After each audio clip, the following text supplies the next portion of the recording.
già forte, vicino molto praticamente alla decima, queste scanalature sull'asfalto per frenare in maniera migliore.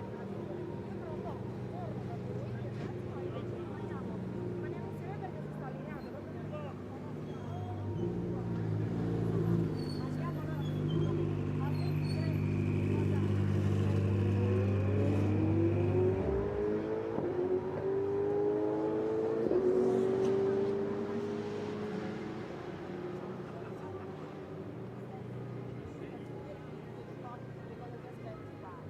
allora a 20 pagine del motorsport.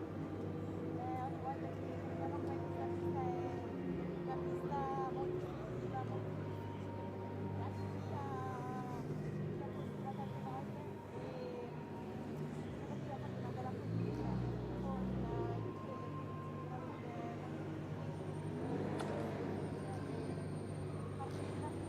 molto molto buona e sono la gara.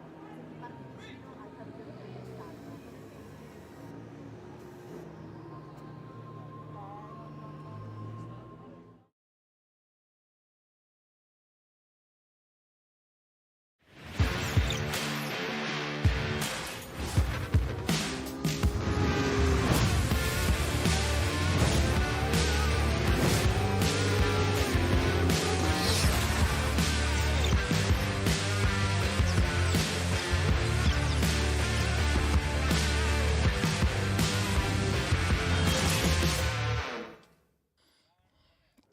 Hello everyone, a very good afternoon to you. Welcome to the 7-kilometer Spa-Francorchamps for the final race of this weekend, which is the penultimate weekend of the 2023 Ferrari Challenge European season before we head off to the Finale Mondiale at Mugello towards the end of October. Weather conditions absolutely perfect for us to go racing. You can see the wind has picked up a little bit, and well, there in the 178 car, forgive me laughing. The only reason I'm laughing is because all the team are bedecked in the Axel Sardigan champion T-shirt, because of course provisionally he sealed enough to win the championship yesterday. Well, I say all of the team, not quite all of them, but an awful lot of them. So well done to Axel Sardigan. He's done a good job in qualifying as well, because he goes from P1 with Manuel Agostina alongside him, and those the Shell drivers. For Shell Am, it's going to be Motohiko Isasaki ahead of Henrik Kamstrup, going from the effective virtual front row of the AM grid, but of course all the cars are mixed up irrespective of their categories. There's Roger Grols with some overtaking to do because he's on the second row of the grid. As you can see, and here is, well, what a sight that is of Rouge. Please follow us on @Ferrari Races. We are in Spa-Francorchamps, maybe an hour and 20 from Brussels, about the same from Cologne in Germany, depending upon your preferred route to this track. What a track it is that winds its way through the Ardennes region. It's a lovely track and iconic one at that. The air temperature is 25 degrees, the track temperature is 33 degrees. I say the wind has picked up a little bit, 7 kilometers per hour it's gusting at. If gusting is the right expression, I'm not sure it is for 7 kilometers per hour. Down in the wind and the sunshine of 25 degrees temperature is Ludovica. Good afternoon. Good afternoon to everyone and welcome back on the grid of Spa-Francorchamps. Everything is ready for race 2 of Coppa Shell.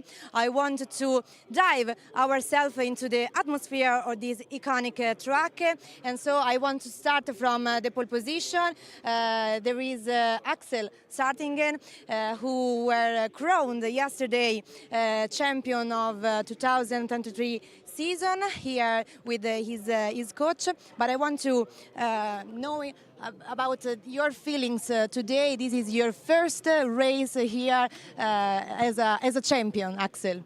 Yes, of course it is. The champion pole. So I really enjoy this race.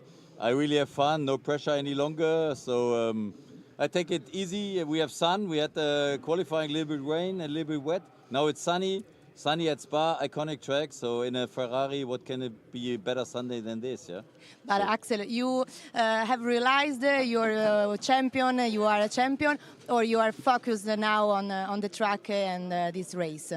Yes, I try to keep the pole position. I try to win. Like in every race, I try to be every lap by lap I try to do the best lap possible, and I will do the same, and we will see at the end what comes out. Hopefully the car remains in good shape, but Hertha Racing did a good car for me, so otherwise I couldn't do the pole.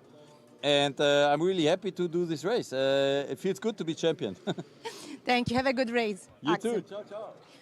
And guys, from the second position today start Manu Gosner, who made a very good step compared to the race and the qualifying session of yesterday. But now I want to go from Roger Growels, who made a very good race yesterday. He took the pole yesterday, but now I want to ask him, in this moment, with his coach and the part of the team. But I want to ask to Roger, what do you expect from this race, Roger, about your feelings and the track of Spa? Okay, my feelings are good. No mixed feelings. We're gonna fight. I like Axel in front of me, so I like the hunt. Yesterday I was the rabbit. Now I'm the hunter. Okay, we try to do our best and have a nice race. And Roger, in this morning were tricky qualifying session. How do you manage the qualifying with the tires and with the teams, with the balance of your car? Yeah, we had a little bit of technical problem issue with the electronics. Some stuff don't work, so I was pushing too much 4 rounds and not looking after my tires, and my last round was the best one, but unfortunately there was a slower driver, so I could manage to get to second position, but first position was not possible yesterday, so I'm happy with the third one, inside corner. Yeah, try to have a good exit, and then we'll see. Thank you, Roger. Okay. Have a good race. Have a nice day. Bye-bye. Okay, guys, I want to leave you with this beautiful view of our 488 Challenge Evo that are settled up on the grid. Back to you. Roger Grolls, who of course was victorious yesterday, and well, he'll do his level best to do the same again today, but he has got the likes of Manuel Gosner and Axel Sartinghem to get past to put himself into that P1 position. And going from P4 on the grid is Ernst Kirchmeier. Willem van der Vorm going from P5. We'll bring you the grid in full, of course, when the cars are out on their formation lap. I should introduce my partner in crime alongside me, and there's the Fons Skeltermark car. Here's Nico Spalek. Good afternoon. Good afternoon, and special thanks to Fons. Always a lovely guy. Today, in particular, Fons, you know what I mean, was very kind to entertain myself and my family. And it was the first time I ever sat in a Ferrari Challenge 488 Evo car. Yes, indeed. I managed to climb in and out, fortunately. There is Willem van der Vorm, also super nice guy. He resides on P5, and he will take part in the race on this magnificent circuit in this magnificent part of the world. 7.004 kilometers, Spa-Francorchamps then, and lots of people here to enjoy the race action to come from our Ferrari Challenge cars and the Cobra Shell cars at that. So we're going to take a look at the track in full and try and explain it because it is a heck of a track, that's for sure. As I said, 7.004 kilometers, 19 turns, 10 of them left, 9 of them are right-handers. And what that graphic doesn't really illustrate is the elevation changes that you find here at Spa-Francorchamps, which are really quite dramatic. And, well, it is a circuit that the drivers love coming to be part of racing action here. Is always something of a thrill for them. And I'm quite sure we're going to have an awesome race today. So, Axel Sartinghem, he provisionally became the champion yesterday, and he was pretty happy with his performance.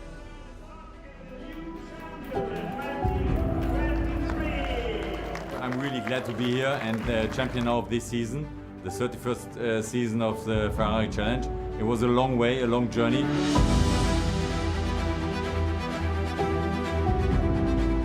And I had to train a lot. I had to train with the car, I had to train every circuit. This was my year, so now I'm the champion, I'm very happy. For me it was really sensational. As I came last time over Blanchimont full speed, I saw the two guys in front of me, I never had the idea to really attack them. I enjoyed every lap, and the last lap was really special for me, especially in Spa on this iconic track here. it's a big championship. It's not easy to gain. You have to give a lot. You have to give your heart, and I was really close to cry. I really dedicate this victory in the championship to the race family, especially the Ferrari racing family. I really enjoy it.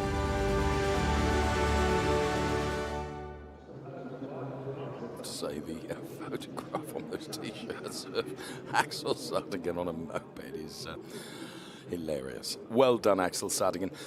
We're being advised that the start's being delayed by 5 minutes, as you can see on screen now in graphics. I do not know the reason for that. I'm sure at some point race control will advise us why that is the case, but delayed by just 5 minutes or so.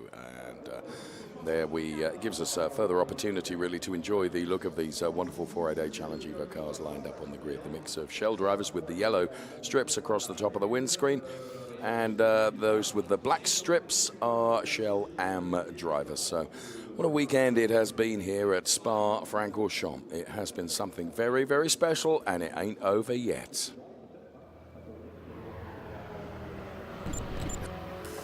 Here we are in Belgium, Spa-Francorchamps.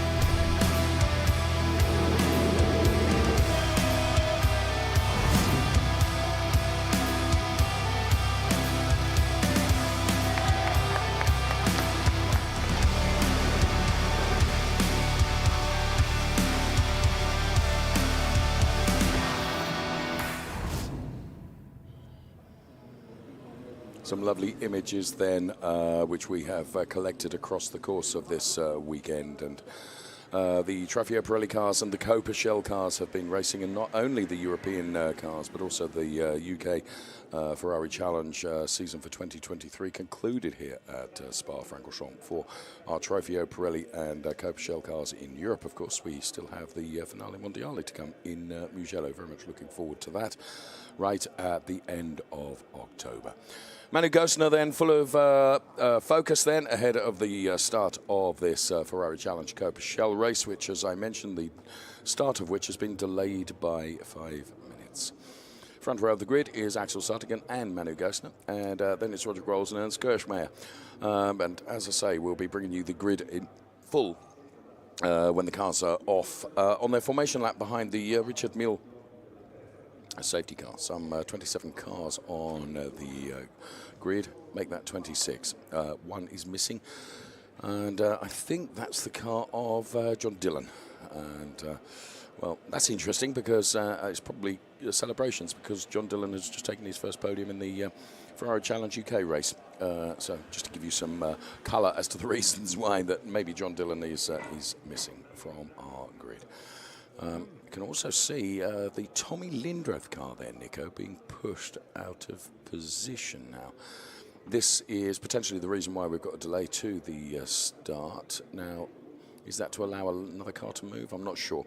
Ernst Kirchmayr there. Hello, Ernst. Great driver and great character as well, Nico.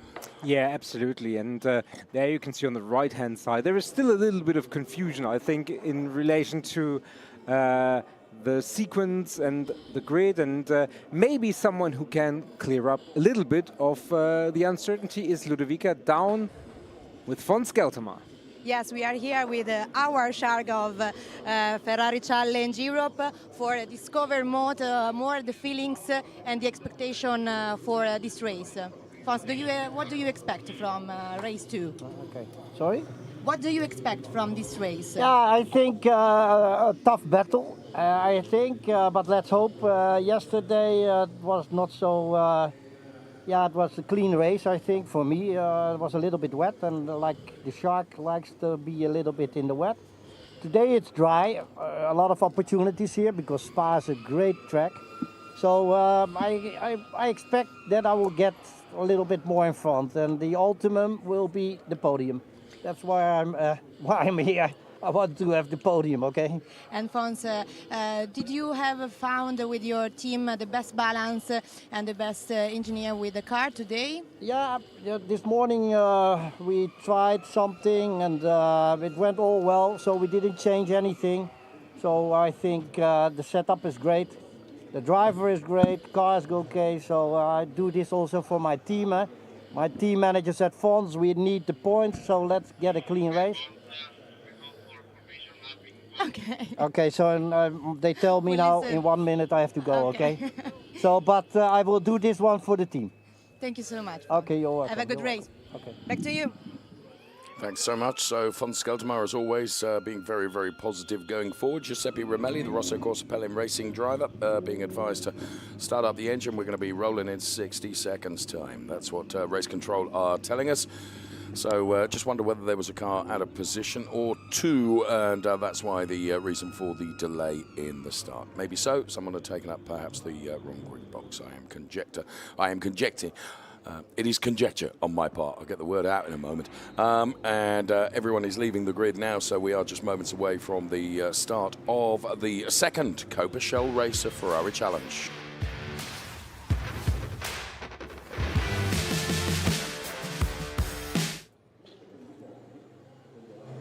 So right now, the Richard Mille safety car leads the formation lap away, and we'll bring you the grid in full. Axel Sardingen going from pole position. Manu Gosner alongside goes from P2 to the second row, where we find Roger Grols and Ernst Kirkmeyer, both danger men from that second row position of P3 and P4. Willem van der Vorm and Alexander Nussbaumer, don't rule them out of making some moves as well. They go from P5 and P6. Then it's Fons Skeltermayer and Thomas Gosner, who are on the fourth row of the grid, P7 and P8. To the fifth row, where we find Thomas Loflad, and then the best of the Copa Shell Am drivers from qualifying. That's Motohiko Isazaki. It's virtual pole for him. Christian Kinch goes from P11 with Henrik Hamstrup going from P12. That's the sixth row of the grid. The seventh sees Guy Four and Giuseppe Romelli, P13 and P14. Then it's Eric Chung and Josef Schumacher. They are P15 and P16, completing the eighth row of our Copa Shell grid. It's Paul Hogarth and Tor Haugen, P17 and P18. John Dillon and Stephen Earle, they are P19 and P20. That's the 10th row, ahead of Lisa Clark and Kirk Beervold.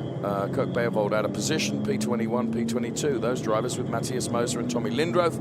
On the 12th row of the grid, before we find Pino Frascaro and Werner Genter, and Louis Perescoia will be going from P27, Nico. And Kirk Beervold, who you mentioned to be out of position, he gets a grid drop because of him being in a spare car today. Yes. And as per the rules, there is a grid drop involved. He is running in P2 in the AM Championship, and he had a terrible race yesterday, which didn't last very long. Had a DNF and therefore lost the overall lead to our AM pole setter Motohiko Isozaki. So it's about damage control probably from P11 for Kirk Beervold, or rather P8, because he's still in there with a chance for the championship for Mugello, but he shouldn't lose too many points to Isozaki today. No.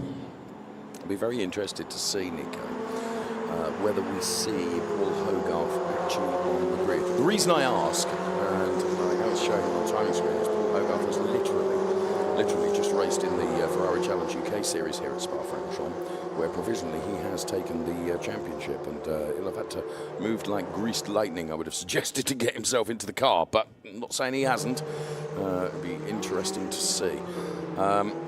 And just while we're on that note, during qualifying for the Ferrari Challenge UK race, this is a European race, but in the UK race, Paul Simerson had a big off through no fault of anyone's, just some fluid on the track. And Paul, best wishes from all of us. We know you're all okay, and that's testament to the Ferrari Challenge cars, the 488 Challenge Evos. But look forward to seeing you again very soon, friend. So, the Richard Mille safety car continues. Now, the cars will line up and grid up side-by-side formation. It's always a rolling start in the Ferrari Challenge, and it is a big grid of cars, potentially 26 cars ready to go racing here, Nico. And it is the final hurrah, as you would say, because that was an expression you used on a couple of occasions yesterday. It's the final hurrah of the weekend, and what has been a stunning weekend in terms of racing. Oh yes, and the fact that we've got the Europeans and the UK races, as you just mentioned, on the same track for the same weekend just makes for a festival of activities. keeps you very busy for sure. But now we focus as they grid up only the bus stop chicane to do, and then we're into the race, the final race of the weekend coming up. Yes, stand by. The 2023 penultimate round of the Ferrari Challenge Europe Series is about to come to a conclusion as the cars will head towards the lighting gantry. As always with Ferrari Challenge, excitement and drama is guaranteed. Hold on to your hats, wait for the lights to go out. We'll be racing. And away we go. Good start from Ernst Kirchmayr. I think he's probably got the better of Roger Grols already. And von Skeltermaier having a go. Look at Ernst Kirchmayr all the way around the outside at La Source. But he won't be able to carry enough momentum, and von Skeltermaier has gone around. Thomas Gostner has been called out, and a couple of the other cars, including Thomas Loflad, I believe. Now, remarkably, all the cars pointing in the right direction once again, and I find that absolutely extraordinary because a couple clattered into the concrete wall on the inside of La Source, but everyone running and all the cars still going, I think, Nico. Yeah, but Motohiko Isozaki seems to be slow. He certainly lost a lot of momentum, and I don't know if there was something that broke on the car. He certainly lost 5, 6, 7 positions already, and obviously yellow flag, but there is an overtake attempt by Manuel Gostner, and Axel Sartingen goes around, nobody collects him. That's very good, just keeps it out of the gravel, I think, and will be able to continue, but you know, he will continue from the very back of the grid. He's champion already, so it's not the worst thing in the world for him, big picture, but obviously not a great start to the race. No, absolutely not. So Manuel Gostner and Axel Sartingen were absolutely side by side going through that first chicane at Les Combes, and we still have the yellow flag at turn number 1, and you can see other cars have gone awry, including Josef Schumacher and also the 152 car of Thomas Loflad, who I think might have been one of those that was clattered into the wall on the exit of La Source, but that is only how I saw it. There are a couple of green cars and a couple of red cars rather, and it might not have been him. So we continue with a localized yellow at turn number 1, which has been rescinded now. So the order has changed, and it is Manuel Gostner that is leading the way, and I'm pretty sure it's Giuseppe Romelli who went through to pick up the lead in the Copichel Am race. We'll see once everything is settled down here. Of course, Axel Sartingen will be dropping way down the order. We saw him on the exit of Les Combes in the gravel, and he was just biding his time, waiting to safely rejoin. And thankfully, as Nico said, every other driver was aware of the fact that the Sartingen car was out of Les Combes, and they managed to avoid Axel. Here comes Roger Grols on Manu Gostner now. This would be for the lead of the race, so this has really played into the hands of the likes of Roger Grols and Ernst Kirchmayr, and also, of course, Manuel Gostner, who is currently leading the race. So we put the first lap in the book, and it was quite a dramatic lap as we crossed the timing line and head to La Source for the second time of asking. And let's take a look at a replay of the start then, Nico, and perhaps we can just pull a bit more out of what happened here as the cars turned right through that hairpin La Source. Yeah, von Skeltermaier was one of those who was victimized. There you can see the Jens Kirchmayr car. He went all the way around the outside and then had to basically stop, and there Willem van der Boom, I think, gave a little bit of a push to von Skeltermaier. The Isozaki, no, sorry, that's Thomas Gostner who went airborne. Yes. And in the middle, the other green car really had to slow down. That is Motohiko Isozaki from the lead. And here the two going side by side, and just a little bit of a sideways touch between the two of them. And I also think that at that point, Axel and Manu would have been on colder tyres, and whether the grip for the rear end just wasn't there at that point. So that saw Axel Sartingen going around. He's made up a lot of places already in terms of trying to make his way back up the order. Now, there's Thomas Gostner, who is one of those cars that we thought was involved in that. Thomas Gostner is currently running P6 in Copichel. There's Ernst Kirchmayr, who's currently P3, but the leader of the race is Manu Gostner, and Kirchmayr really is reeling in Roger Grols now. As you can see, the top three have broken away from the rest of the pack. Now, I think it was the Willem van der Boom car that maybe just caught von Skeltermaier at the exit of La Source, which sent Fons around, and then there was something of a domino effect, wasn't there, in terms of other cars who were trying to take avoiding action, and sometimes in the split-second moment you have to make a decision. It's almost impossible to make the right one. Yeah, absolutely, and I think the fact that Kirchmayr went so deep and was basically ahead on the outside, but then had to really slow down to make the turn, not run into the gravel trap. And that may have caught out some of the drivers who were ready to put the throttle down, but they had to back off again. And then, you know, as you say, there is very little space to go. No surprise, we get race control information that the incident between Willem van der Worm and von Skeltema is under investigation. Yes, I'm not surprised by that, and that will be looked at, of course, for both Willem van der Worm and von Skeltema. It's really rather perhaps compromised their race. And can Manu Goesner be compromised going into the bus stop chicane here by Roger Grols? I don't think Roger was quite close enough, and of course Roger is in this really unenviable position of trying to hunt down Manu Goesner ahead, and also trying to protect and defend from Ernst Kirchmayr. To be fair, Willem van der Worm, there you can see that his car is so noticeable because of the day-glow yellow. What's he running in P5 at the moment? Yes, P5. So the incident involving Josef Schumacher and Thomas Loeffler is another one that's under investigation. That was in turn 8, so that's not the one that you're seeing on screen at the moment. That's the first race control incident that they're looking at. We'll see, I'm sure, confirmation of the Josef Schumacher Thomas Loeffler incident receiving the attention of race control in just a couple of moments' time.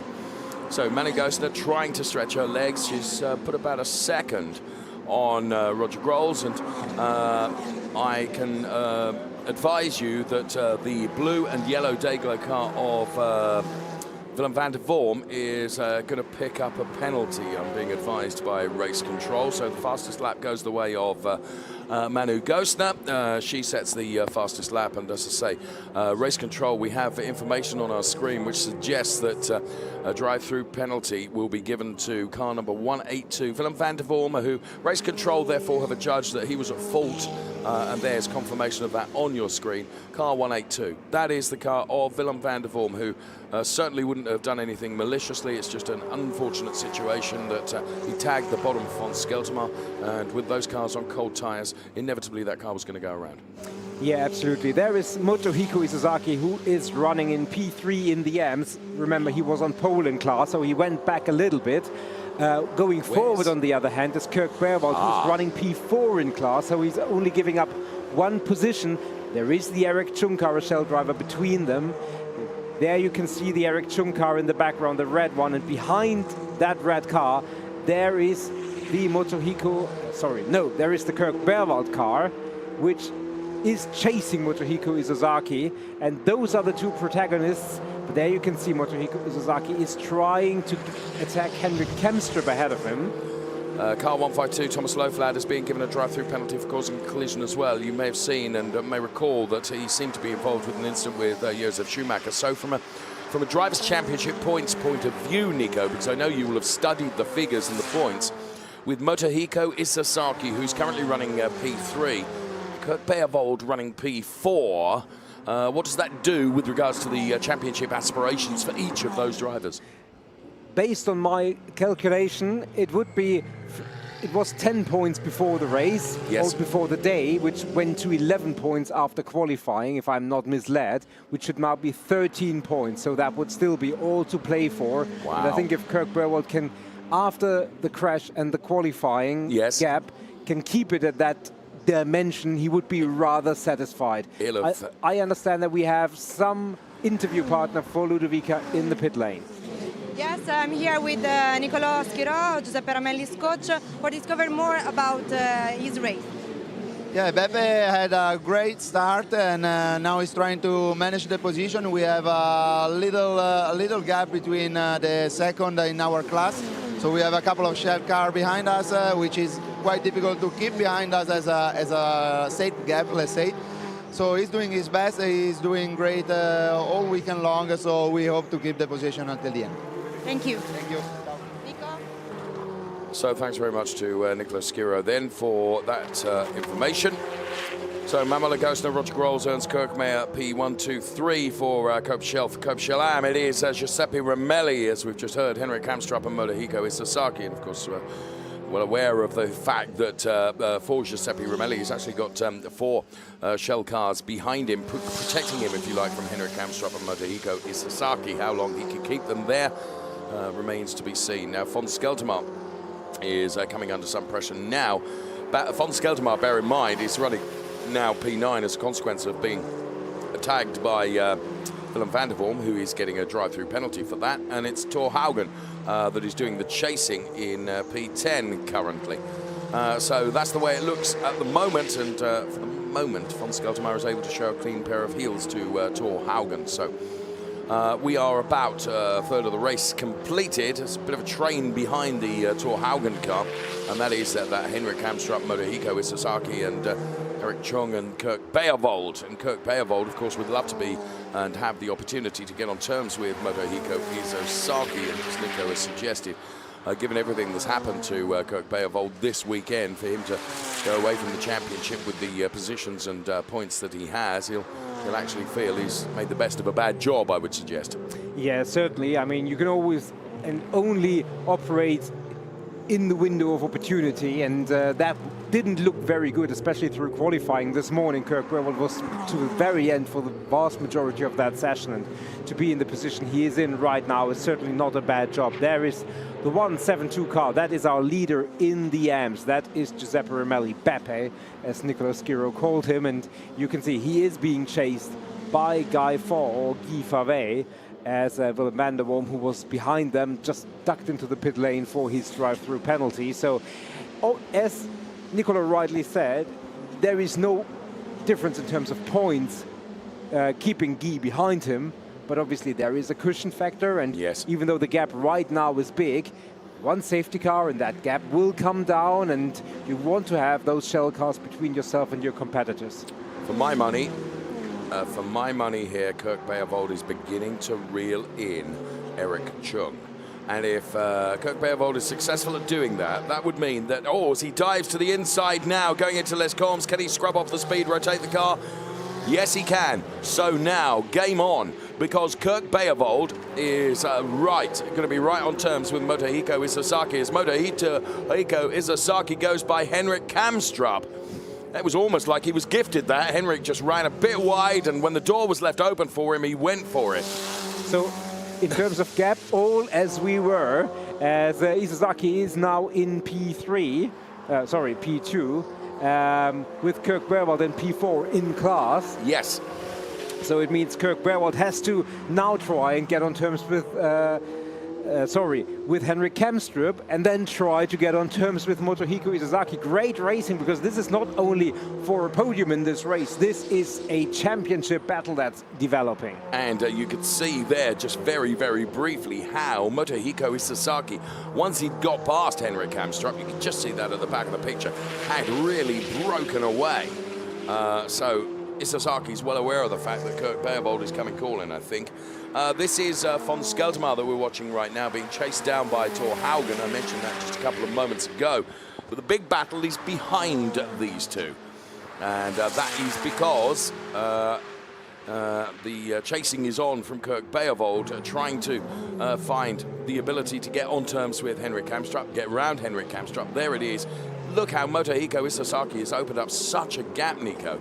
You could just see that as we continue to watch von Skeltermayer and Thor Haugen here contesting what is P8 and 9 in class, their confirmation of that. And behind, you can see now that just coming into this source turn is von Skeltermayer and then Thor Haugen. Don't know whether we'll quite see the Motohiko Isozaki car. No, we don't. Back to our race leader, Manuel Gosner. Nico. Yeah, we could see just in the back of the shot that Willem van der Worm, the returning Willem van der Worm, after his drive-through penalty, he had split Kamstrup and Beerwold, which is obviously terrible news for Kirk Beerwold. Yes. However, we expect Willem van der Worm to get on terms with Henrik Kamstrup, because he's a shell driver and should therefore have more speed. But for the moment, that means no chance to attack Kamstrup for Beerwold. And with 16.5 minutes, that means at least there is a pause to that overtake. And all the while, Motohiko Isozaki is getting up the road. Of course he is, and he's, as I so often say, rubbing his hands with invisible soap, thinking, thanks very much, I'm on my way here. Indeed. Manuela Gostner, as you rightly said, she is leading and she controls this beautifully with 14 minutes remaining. Purple first sector, that means she's very quick. Ernst Kirchmeier, he is running in P3, Roger Groels in P2, and those two had magnificent battles a few years ago where they were fighting for a championship. May I just say, I've not seen quite the pace from Ernst Kirchmeier that we normally PC. Would you agree with that? I mean, you know, he's not had a torrid time of it this weekend, that's for sure. But I just think, what was it, P2 yesterday? You get the body language of the car, and I'm just not absolutely sure as Josef Schumacher is going for an overtake here on Lisa Clark. It's the battle for P7 in Copeschel Hammers.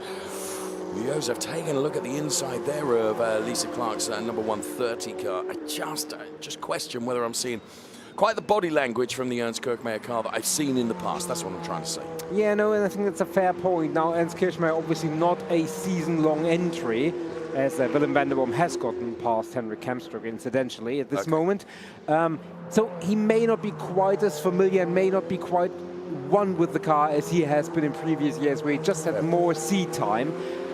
For Ernst Kirchmeier, like everybody else who's not still fighting for a championship right now, as we'll continue that thought, there is the overtake from Isozaki, which we saw earlier, and it was, as you said, Henrik Kamstrup, just ran a little wide and then didn't have the momentum, maybe missed the shift, we don't quite know. To finish the thought, anyone who's not still in a championship fight for final positions will already be thinking about Saturday and Sunday at Mugello, because there will be a qualifying. Oh, forgive me, that's Kirk Beervold. Now, where he ran wide, I think that was through the bus stop chicane. Yeah. Oh, not only ran wide, actually went around, and that is, I mean, he's been trying so hard, hasn't he, Kirk? I mean, he recovered very, very quickly, Nico, but that's probably, did he lose a place? He did lose a place to a Shell driver, and that Shell driver is Axel Sarting, and he didn't lose any positions in class. He certainly lost any chance of getting on terms with Henrik Kamstrup and further up the road, Motohiko Isozaki. So currently in the AMS, it's Ramelli, Isozaki, Kamstrup, and then Kirk Beervold. Tommy Lindroth is the next one with 4.5 further seconds behind us. There is von Skeltemer going against Christian Kinch, and right behind them, the 102 car, that is Thor Haugen.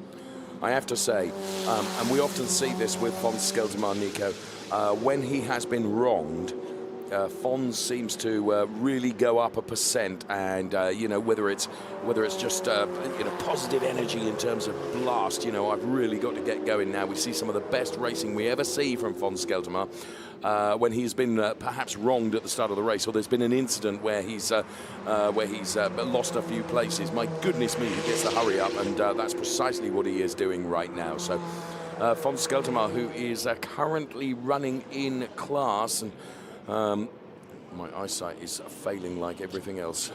He's running P8 in class, so make that P7, because of course he got by Christian Kinch. Next in his target sights will be Guy 4, if he can get on terms with him, but there's something of a gap between Guy 4 and Fons Skeltemer of maybe 7 seconds, I think. Yeah, 9 even, as it looks. So that will be a tough ask, unless we get a safety car. Now, the first 3 drivers, the gaps have come down a little bit among all 3 of them, and there is some proof to that, as Groves and Kirchmeier both have made up ground towards Manuel Agostino over the last 2 laps. Manu generally is very, very quick in the first sector, which demands high speed. Yes. And this is exactly where they are now. And then Groves and Kirchmeier come back and claw back some time. Ludovica is in the pit lane talking to Giorgio Sanaggiotto, driver coach to the Gostonos, including Manuela. Yes, we are here with Giorgio for discover more about the race of Manuela and Thomas, because they are in the top 5 now. Manuela did a really good start.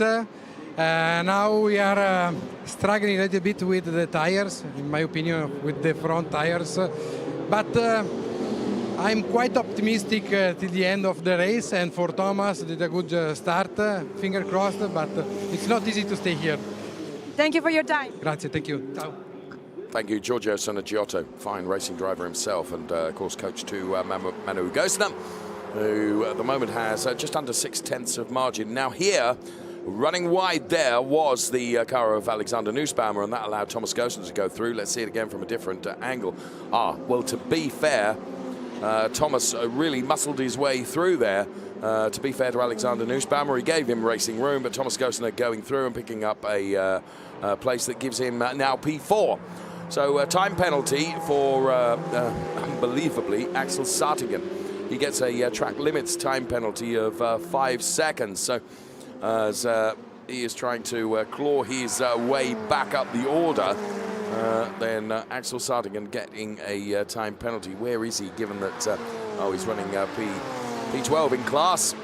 I'm not sure that's going to drop him behind Thomas Loflad. I don't think it will. So actually, it's almost academic, the penalty that Axel Sardigan is getting for his track limits penalty. But he's throwing probably absolutely everything at this. And in the final third of this race, as the cars cross the timing line now, we have but 10 minutes and a few seconds left of this Ferrari Challenge Copa-Shell race, with Manuela Goessner, Roger Grols, Ernst Kirchmayr, the top three in Copa-Shell. For the AM drivers, it's Giuseppe Romelli ahead of Motohiko Sasaki and Henrik Kamstrup. Indeed, and as you said, less than 10 minutes or just about 10 minutes remaining, so that means we probably will have 5 more laps, including the one that we just started. There is the 172 car, that is our M leader, Giuseppe Romelli. A comfortable lead for the time being. He leads all the other M drivers by more than 17 seconds. So that is good. The fact that there are 4 Shell drivers between himself and the other M drivers is even better. So whatever happens, I don't think that he runs a real risk unless something untoward happens to him. And it's always a possibility in racing. And as we said, with 9 minutes remaining, nothing is done until it is done. It's Eric Chung and Axel Sardigan, I believe, absolutely nose to tail here. And Eric Chung protecting the line, runs through the curbs. Axel Sardigan trying to get into the slipstream, but running very wide again, which may attract the attention of race control. The gap now increases to 4/10 between the two of them, because Eric Chung got a better run through there than Axel Sardigan did. So Axel couldn't really take advantage of the toe, Nico. Indeed. What's very interesting is that Henrik Kamstrup is losing lots of time to Kirk Berwald, or Kirk Berwald is gaining lots of time, about 1.5 seconds per lap. And wow, the gap that once was 6 seconds after Berwald had gone around is now down to 1.7 seconds. So we may have done the swan song a little bit too early on Kirk Berwald's chances to get up into a podium position. He's P4 versus P3, and with 8 minutes remaining, I rather predict that we will see that battle heat up in but a few laps. Your prediction is probably accurate. Christian Kinch, who you can see here, sent a picture in the back-to-guard car. It's Willem van der Vorm with a late move on the inside wall onto the 182 car. 102 car, I should say, but sorry, what I was going to say is Christian Kinch, that you can see in the middle of the picture there in the white and green car, is picking up a time penalty of 5 seconds for track limit. So that's going to put Thor Haugen and potentially Willem van der Vorm ahead of him in any event. So Willem van der Vorm fighting really, really hard here with Thor Haugen. And it is the fight that's going on for P9, 10 and 11 in the Copa-Shell race. And as I say, that order has been turned on its head by dint of the fact that Christian Kinch is going to pick up a track limits time penalty. So Ernst Kirchmayr now running down very, very close to Roger Grols. Roger Grols climbs uphill. And it's Roger Grols and Ernst Kirchmayr, P2 and P3 in the Copa-Shell race. They're ahead by some margin of Thomas Goessner, who's some way back. We'll just see Thomas Goessner coming around that turn just before we lose this shot, I feel sure, as Manu Goessner goes through. Then it's Roger Grols and Ernst Kirchmayr, and you can just see Thomas Goessner coming onto Radion there. So Goessner, Grols, Kirchmayr, it's Romelli, it's Sasaki and Kamstrup for the Copa-Shell AM drivers with 6.5 minutes remaining. Manu Goessner looking pretty comfortable with a 1.687 gap, and somebody else picking up a time penalty is our P3 driver at the moment, Ernst Kirchmayr, but Ernst Kirchmayr is currently far enough ahead of Thomas Goessner so that the penalty, and Thomas Goessner is picking up a penalty as well, so they cancel each other out, really, don't they? And the gap between the two of them, which is at 14 seconds, remains exactly the same, Nico. Yeah, Alexander Nussbaum will therefore leapfrog Thomas Goessner. This is exactly what we were anticipating. You said. There is Henrik Kamstrup and there is Kirk Berwald, and you can see how much more speed and pace Kirk Berwald seems to have in that car. He is catching him. We sometimes say it's a matter of if, not when, or when, not if. We don't know. It's never done until the overtake is done. It's easy to get on terms. It's difficult to get past, isn't it? This for very valuable championship points for Kirk Beervold to minimise his less than perfect weekend here. And of course it is for a podium place as well, because Henrik Kamstrup is currently P3. So now you can see that the black colours on the Henrik Kamstrup car brought about by Henrik having an off earlier on in the weekend, but very pleased to see him back racing and doing very well. There's confirmation of the time penalty for Thomas Gostner. Kirk Beervold chasing him down.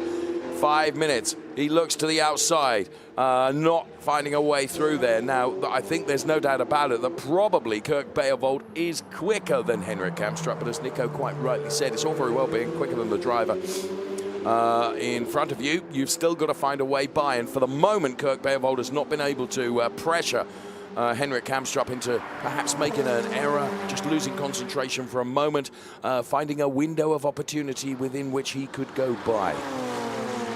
So now, almost flat through here, you can see just a little dab of brake and then back on the gas once again, and this is taken absolutely full chat flat. Kirk Beervold using every single metre of tarmac as they approach the bus stop chicane. Henrik Kamstrup running a bit wide there. Kirk Beervold altogether tidier through there.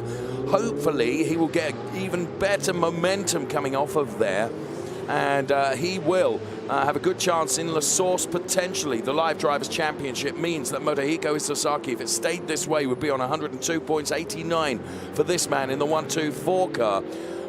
Kirk Beervold. So Kirk now chasing Henrik Kamstrup down to Eau Rouge. Is he going to get close enough to be able to get a benefit from the slipstream from the car ahead of him? Well, Henrik Kamstrup seems to have broken away just a little bit. Here we can see Christian Kinch and then the 102 car of Thor Haugen. There's our Motohiko Isozaki, who's running P2 in the Coachella Am Championship, and Christian Kinch under real threat here from Thor Haugen. Now, bearing in mind, we know that Christian Kinch has got a penalty, a time penalty hanging over him, and another penalty being awarded right now, and that is to the car of Matthias Moser, who's not figuring in the podium places at the moment, and he's down there P9, I think. So, as we continue then and into the final 3 minutes, as near as makes no difference, of this race, where there's been plenty going on wherever we have looked. It's been almost impossible to decide on which battle that we would focus most. Christian Kinch then in that 1-2-8 car, leading Thor Haugen and Willem van der Vorm, and then Motohiko Isozaki, who's an AM driver. As here comes Kirk Beervold on Henrik Kamstrup, and again, it wasn't too difficult an overtake. So well done to Kirk Beervold. He went through on Henrik Kamstrup, and I think, if I'm honest with you here, Nico, Henrik's just aware that his car is not quite giving him the performance that he would like, and he wasn't stoic in his defence of that place. No, and we just saw Manuela Gostner cross the timing line, the finish line, with 2 minutes 32 seconds on the clock, and her last lap being 2 minutes 30 seconds. That probably means that we will have this lap, and by 2 seconds, one more after that. So whoever is still trying to make up ground will be thankful for that, because it will give us another lap, probably, because Roderick Rhodes is just a second behind Manuela Gostner, so no way she can slow down and maneuver that. That's a lap less. Manipulate it, yes. Yeah, indeed. Here are our top three. If you could, Manu, it would be helpful. No. We want more racing, and we want that now. Roderick Rhodes still with a chance on Manuela Gostner. Ernst Kirchmeier has that penalty, so he is effectively much further back than he is on the track. Thomas Gostner is P4, Alexander Nussbaumer is P5, but in reality, with the penalties, Nussbaumer actually is P4. Rexel Sardingen has come into the pits. What a shame. Yeah, what a shame, but it doesn't really matter for his championship drive. Also picked up a penalty, so he knows he's not gaining a lot from this race. Manuela Gostner. She has already won this season. I think she's got one win to her name thus far. Indeed so. And where did that come, Nico? Le Mans? Indeed. Well, I mean, you know, if you're going to win a race, ain't a bad one to be winning, is it? Nope. And if you're going to win at another track, Ain't a bad one to be winning at Spa-Francorchamps, but it's not done yet because we've still got 50 seconds on the clock right now. What we need is for Manu Gosner to cross the timing line and see just how many we think we're going to be going into. One more lap? Yeah, one more lap. We still don't have an indication that this would be the last lap. And, based on the trajectory and the lap times, it should be, you know, by a couple of seconds should just be enough for those drivers, or for her to cross the timing line with positive time left on the clock, 16 seconds and counting down. Here is the bus stop. So riding through the bus stop with 10 seconds to spare and heading towards the timing line. Another car that's getting a drive-through penalty is Stephen Earle. He's getting a 5-second track limits time penalty. So now we think we're starting the final lap. As if by magic, the final lap board appears at the top of the screen to confirm what our thoughts were. So Manu Gosner has got to protect this 1 second gap. If I'm honest with you, I'm not sure that Roger Grols has got the pace to actually take the fight to her. I think Manu has just driven really, really well and has preserved her time. I mean, she hasn't been slow by any means, but Roger Grols is now going to have to really, really push. And Ernst Kirchmeier, as you say, is almost academic. Thomas Gosner is running P4 on track ahead of Alexander Nussbaumer and Guy Favet. Giuseppe Romelli leading, and still with that remarkably, with that cushion of 4 Shell drivers behind him, protecting him from Motohiko Isozaki, and then it's Kirk Beerbold who is P3. Absolutely, and I do think the CDP team, knowing that Manu Gosner was on the front row, set up the car for maximum speed, knowing that if you overtake somewhere, very likely it's on the long straight. So let's give her a few more kilometers per hour on the straight to try and prevent anyone from overtaking. You can be a bit slower through the turns as long as you're at your best on the straight. I think that's a fair analysis. I really do. So there are top 3 in Copa-Shell then. Long lap around Spa-Francorchamps, 7.004 kilometers, 19 turns, 10 of them left, 9 of them right. All of them are very, very inviting for slightly different reasons. There are plenty of overtaking opportunities here at Spa-Francorchamps. You've got to be really big, bold and brave to make it stick, but a number of drivers have made it stick during the course of the day. And look at this, you can see that Manu Gosner is now catching up with back-marking traffic here, Nico. Such has been the pace from those drivers right at the front of the pack. There's Werner Genter, and running behind Werner Genter, I think it is the car of Luis Perscoia. And there you can see they do exactly the right thing and just gentlemanly keep everything out of where they are not going to impede those drivers. And here comes Roger Grols, Nico, with the last-ditch effort at trying to take the win away from Manu Gosner. Is on the inside. Manu Gosner brakes hard. Roger Grols now tries to go around the outside of the bus stop chicane. It's not going to work. Is he going to lose out to Ernst Kirchmeier, who gets good momentum? I think it's as we were as they cross the timing line then. Almost a photo finish between Kirchmeier and Grols, but it is Manu Gosner, Roger Grols and Ernst Kirchmeier. It's as we were then for Copa-Shell. There was a last-ditch effort there from Roger Grols, a fair play. Now Giuseppe Romelli, who's had that comfort cushion of 4 Shell drivers behind him for pretty much all of the race. Well, to be honest, the wheels could fall off the car and he could probably push it across the line before they would be on terms with him, I think. Ain't going to need to do that, because Giuseppe Romelli heads towards the timing line now. He takes the win in Copa-Shell Am ahead of, it'll be Motohiko Isozaki, we think.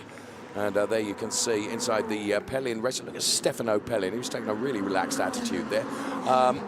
As they cross the timing line, Motohiko Isozaki confirmed as P2, and we're standing by for Kirk Beerbold, who's a bit of a way back to be confirmed as P3 in Shell Am. And here comes the 1-2-4 car, but I tell you what, Henrik Kamstrup making chase just at the end of the race. He found the hurry up from somewhere. Yeah, no giving up, and that's great. And also great, obviously, is seeing Manu Gosner come out of the car in jubilation. Jubilation. And yes,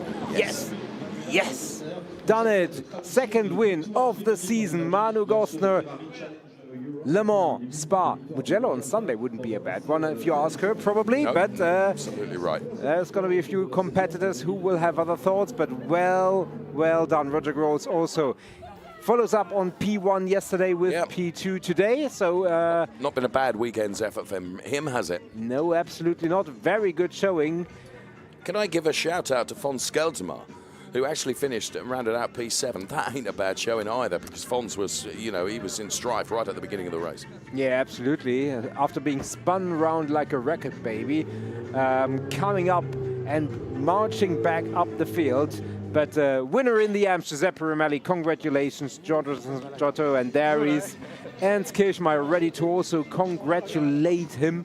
I'm a little bit surprised that Ernst Kirchmeier, I thought he had picked up the time penalty. To be honest, show up. No, to be honest, I don't think he did, and I heard you say that. But to be honest, there was so much going on, I couldn't question that, because there were so many time penalties that were being awarded. I wasn't absolutely convinced that was the case, and it's very rare that I will take issue with something that you've said or suggested. So let's enjoy the pit show right now.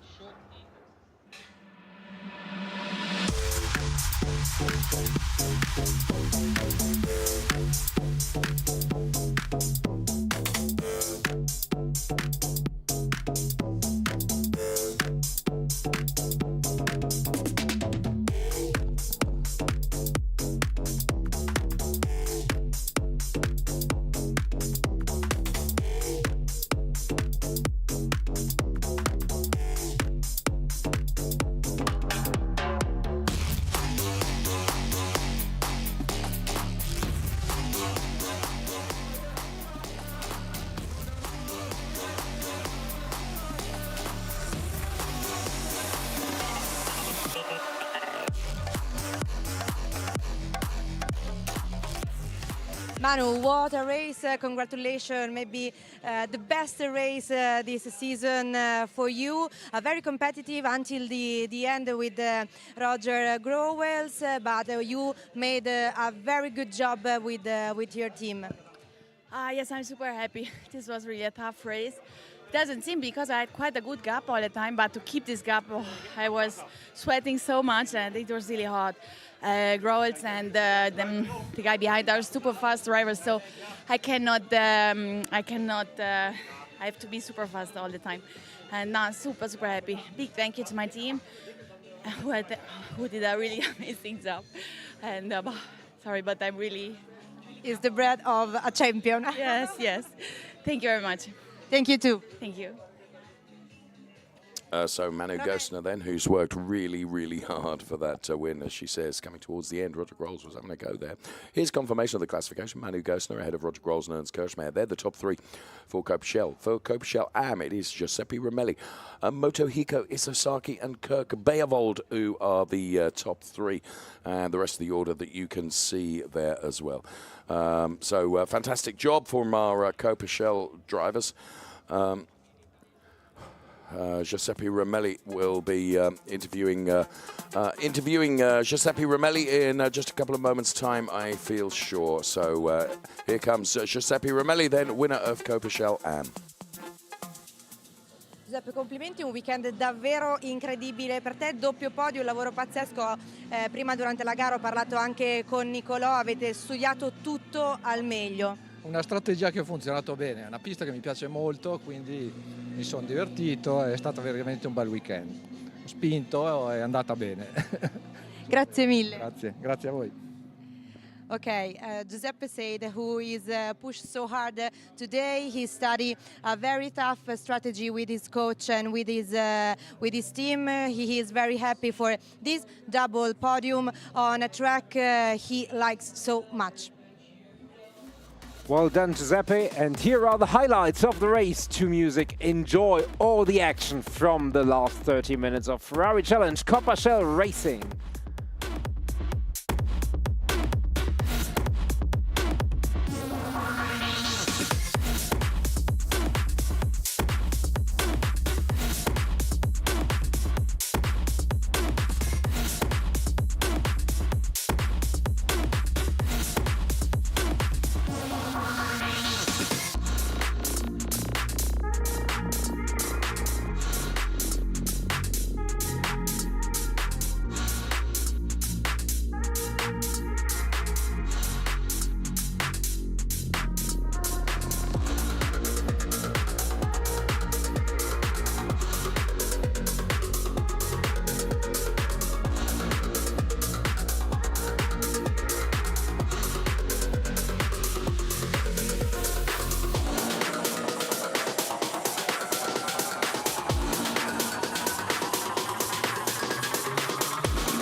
So they're the highlights here, the race statistics then.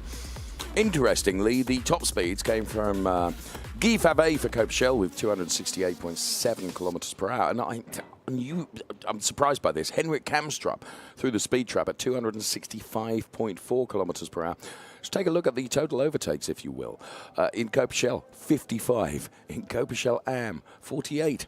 And you wonder why I need some throat lozenges now and again. 103 in total. That's not too shabby. And Kirk Berwald, best progress, 8 positions. Wow. Very good. Okay, let's head up to the podium next.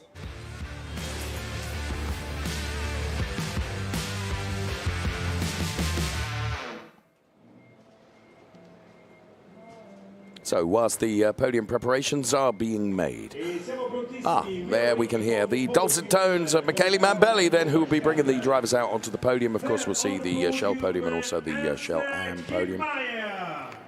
Here comes Ernst Kirkmeyer then to take P3 on the Cope Shell podium. We'll see him in a mo. There he is. It's this way, Ernst. Well done. Taking P2 for the Kroijmans Race Art team. Here comes Roger Grols. And for CDP MP racing on the top step of the podium, it is Manuela Gosner.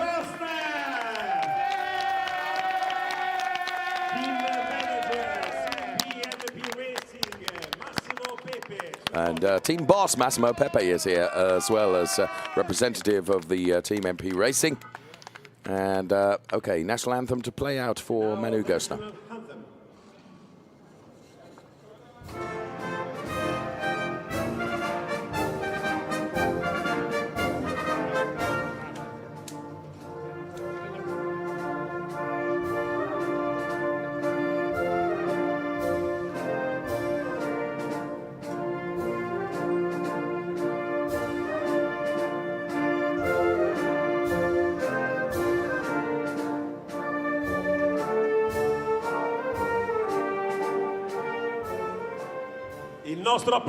So the anthem plays out for Manu Gosner. Giorgio Sanaggiotto, liberal with his applause for his driver.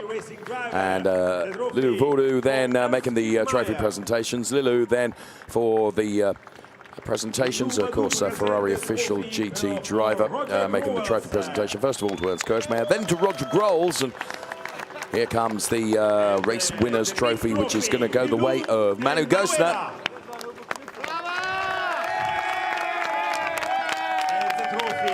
And of course, MP Racing will receive the Cope Teams Award as well.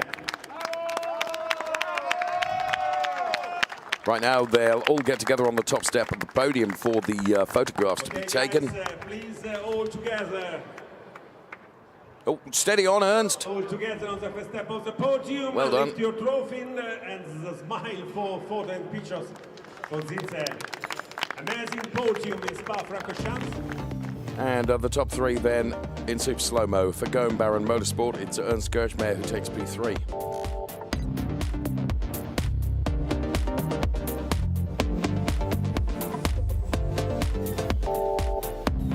For Kroijmans Race Art, Roger Grols.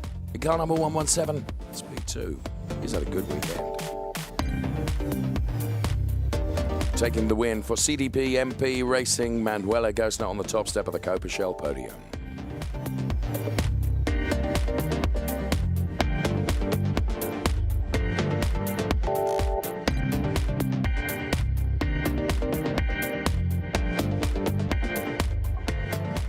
Drivers' Championship points then. Axel Sardigan unbeatable. Manu Gosner has moved up to P2 in the Drivers' Championship points, moves up one place. So does Alexander Nussbaumer. Von Skeltermar regrettably drops down 2. Roger Grols moves up 1, and that's the way the Drivers' Championship points. The critical 1, P1, ain't going to be altered. Axel Sardigan remains the leader and has done enough to seal the deal in terms of championship. Him and his moped. Him and his moped. Right now we're on with the AM podium, and there is Kirk Beovold, there's Motohiko Isasaki. And on the top step of the podium, it is Giuseppe Romelli. Team manager, Rosso Cozzapelli Racing, Samuel Francalanci. And team member, of course, national anthem to play out for Giuseppe Romelli.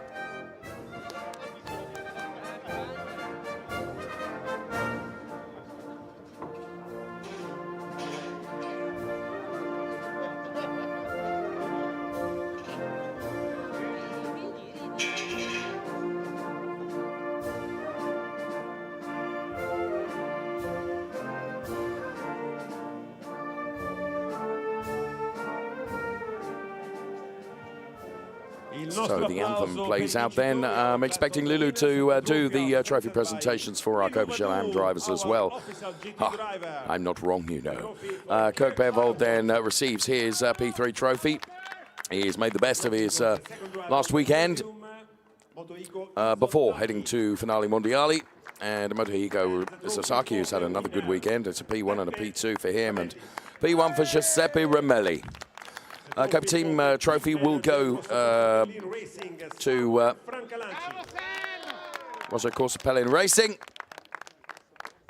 Then all the drivers will get to the top step of the podium to have their photographs taken by the focus of the media attention, of course. And there you can see, hold your trophies up high. And to be fair, Kirk Beervold would win the award for holding his trophy highest. And here is his car from Kessel Racing that delivered that P3 for him.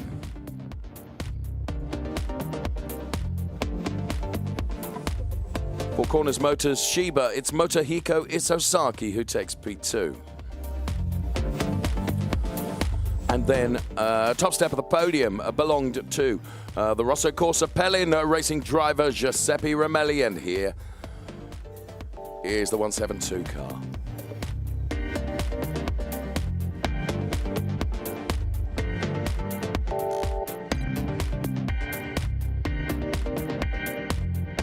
Up next, we'll bring you the Drivers' Championship standings in terms of Copa Am, and 103 points for Motohiko Isosaki, 12 points ahead of Kirk Beervold. And it's Henrik Kamstrup who is P3 in the Drivers' Championship points, Nico. It's set for a showdown. Technically, Giuseppe Ramelli and Henrik Kamstrup both still alive. Technically, if we're being honest, it's among the top two drivers. Yes, Motohiko Isosaki leading. Kirk Beervold will want to try and wrestle some points back and see if he can take the championship. The next round is between the 24th and the 30th of October. It forms part of the Finale Mondiali in Mugello in Tuscany in Italy. If you fancy pedaling there from here, it's exactly 1,083 kilometers from Spa-Francorchamps to Mugello. From Nico and from myself, thank you so much for being part of the great weekend we've had here at Spa-Francorchamps. We've enjoyed it. Hope you've enjoyed watching as well, and we look forward to seeing you in Mugello. Bye-bye for now.